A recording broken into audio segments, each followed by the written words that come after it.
धीरे धीरे उगते सूरज की पहली किरण और माँ नर्मदा की शांत और निर्मल धारा। आज हम किसी साधारण जगह पर नहीं बल्कि एक ऐसी पवित्र भूमि पर खड़े हैं जहां आकर समय भी जैसे ठहर जाता है। नमस्कार दोस्तों, आप सभी का स्वागत है इस दिव्य यात्रा उत्तर वाहिनी नर्मदा परिक्रमा में। कहते हैं नदियां हमेशा सागर की ओर बहती है, लेकिन जब कोई नदी अपनी दिशा बदलकर उत्तर की ओर बहने लगे तो वह केवल जलधारा नहीं रहती, वह बन जाती है आस्था, वह बन जाती है एक जीवन चमत्कार। माँ नर्मदा, जिन्हें सिर्फ एक नदी नहीं बल्कि जीवंत देवी माना जाता है, और उनकी यह उत्तर वाहिनी धारा मानो स्वयं ईश्वर का एक संकेत है। यहाँ की हर लहर में एक कहानी है, हर पत्थर में एक तपस्या छिपी है और हर सांस में एक अनकही शांति। जब आप इस पवित्र तट पर खड़े होते हैं तो आपको सिर्फ पानी की आवाज़ नहीं सुनाई देती, बल्कि सुनाई देती है एक गूंज जो सीधे आपके दिल तक पहुंचती है। यह यात्रा, यह परिक्रमा सिर्फ पैरों से तय नहीं होती, बल्कि यह दिल से पूरी की जाती है। हर कदम पर एक परीक्षा है, हर मोड़ पर एक सीख है और हर क्षण में माँ नर्मदा का आशीर्वाद। और इसी माँ नर्मदा के आशीर्वाद से मैंने आज मेरी 5वीं परिक्रमा भी चालू की है। कभी तपती धूप में, कभी ठंडी हवाओं के बीच, कभी अकेलेपन में, तो कभी अनगिनत श्रद्धालुओं के साथ। यह सफ़र हमें सिखाता है धैर्य क्या होता है, श्रद्धा क्या होती है और सच्ची शांति कहाँ से मिलती है। कहते हैं कि माँ नर्मदा के हर कण में भगवान शिव का वास है, और इसी परिक्रमा के दौरान हमें दर्शन होते हैं कई स्वयंभू शिवलिंगों के, जैसे हो गए जटेश्वर महादेव, लोकेश्वर महादेव, धनेश्वर महादेव। रास्ते में आते हैं गोपालेश्वर महादेव, और दक्षिण तट पे हमें मिलते हैं मणिनागेश्वर महादेव, कपिलेश्वर महादेव। हर मंदिर की अपनी एक अलग कहानी है, अपनी एक ऊर्जा है। यहाँ आकर ऐसा लगता है जैसे समय थम गया हो और सिर्फ भक्ति के शेष रह गए हो। इस यात्रा में हमें मिलते हैं ऐसे लोग जिनकी श्रद्धा और विश्वास हमें बहुत कुछ सिखाते हैं। साधु संतों की बातें, घाटों की शांति और नर्मदा की बहती धारा, सब मिलकर इस यात्रा को अविस्मरणीय बना देते हैं। आज हम माँ नर्मदा के पावन जल से भगवान शिव का जल अभिषेक कर रहे हैं। कहते हैं कि शिव को जल अर्पित करना सबसे सरल और सबसे पवित्र पूजा है। यह जल सिर्फ पानी नहीं है, यह हमारी श्रद्धा, हमारी आस्था और हमारे मन की शुद्धता का प्रतीक है। जब हम शिवलिंग पर जल चढ़ाते हैं तो हम अपने सभी दुख, कष्ट और नकारात्मकता भी भगवान को अर्पित कर देते हैं, और बदले में हमें मिलता है शांति, शक्ति और आशीर्वाद। माँ नर्मदा का यह पवित्र जल हमें सिखाता है निरंतर बहते रहना, सबको जीवन देना और हमेशा स्वच्छ और निर्मल रहना। आइए हम सिर्फ जल अभिषेक ही ना करें, बल्कि अपने विचारों और कर्मों को भी शुद्ध करें। बोलो नर्मदे हर हर हर महादेव। इस पवित्र नर्मदा परिक्रमा के मार्ग में एक बहुत सुंदर परंपरा देखने को मिलती है, और वो है सेवा की परंपरा। यहाँ रास्ते में जगह जगह लोग श्रद्धा से यात्रियों के लिए नाश्ता और पानी की व्यवस्था करते हैं। कोई चाय पिलाता है, कोई फल देता है, कोई सादा पानी, लेकिन इन सब में जो सबसे खास है वो है इनकी भावना। ये सेवा सिर्फ भोजन देना नहीं है, ये प्रेम, करुणा और भक्ति का सच्चा रूप है। जब हम थके होते हैं और कोई हमें एक गिलास पानी देता है तो वो सिर्फ शरीर ही नहीं, दिल को भी तृप्त कर देता है। ऐसी सेवाएं हमें सिखाती है कि सच्चा धर्म क्या है, बिना किसी स्वार्थ के दूसरों की मदद करना।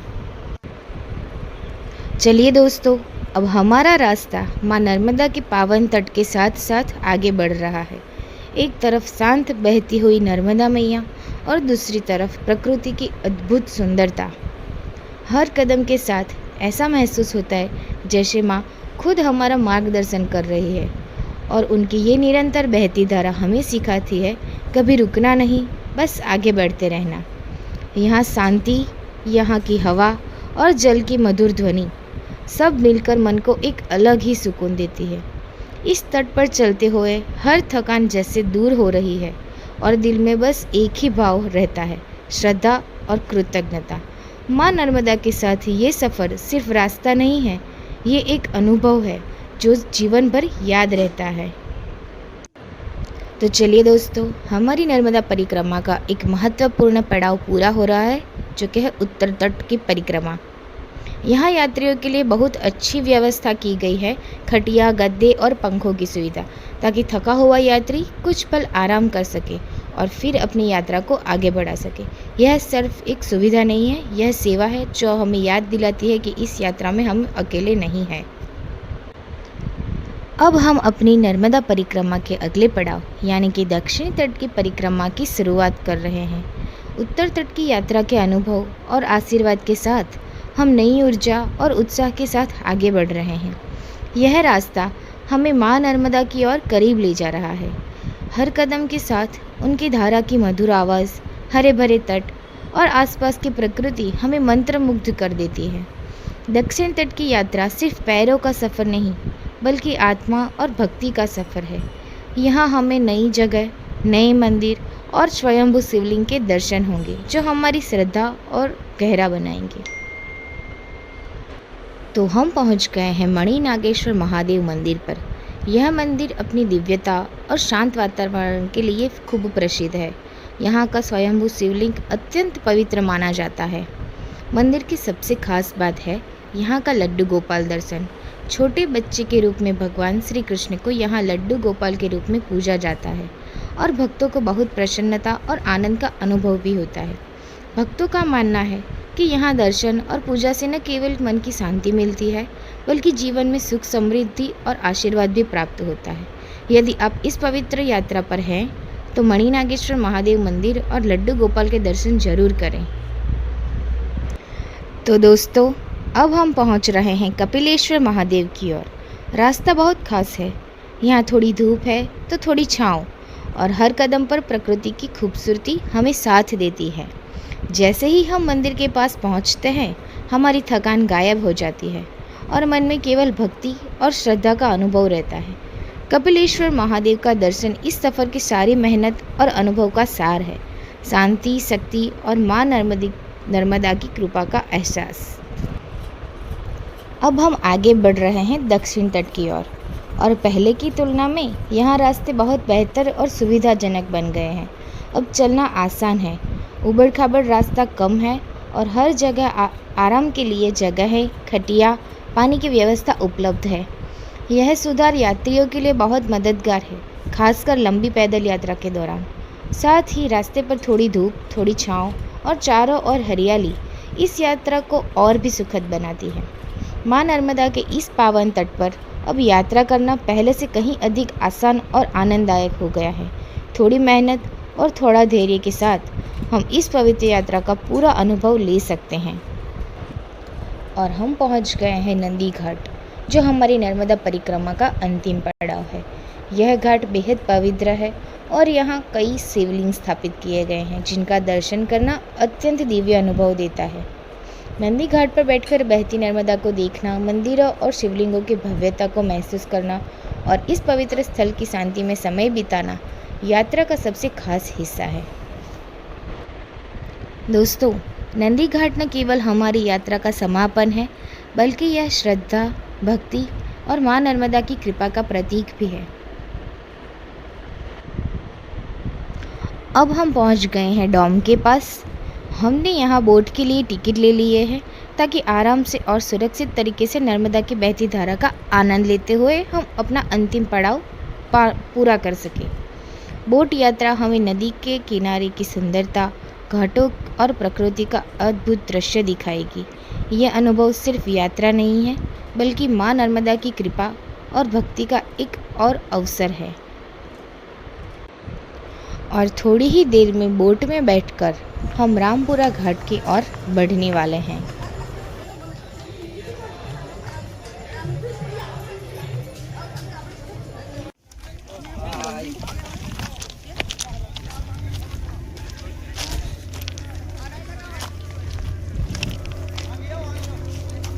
लाओ चलो 50 रुपया 50 रुपया 50।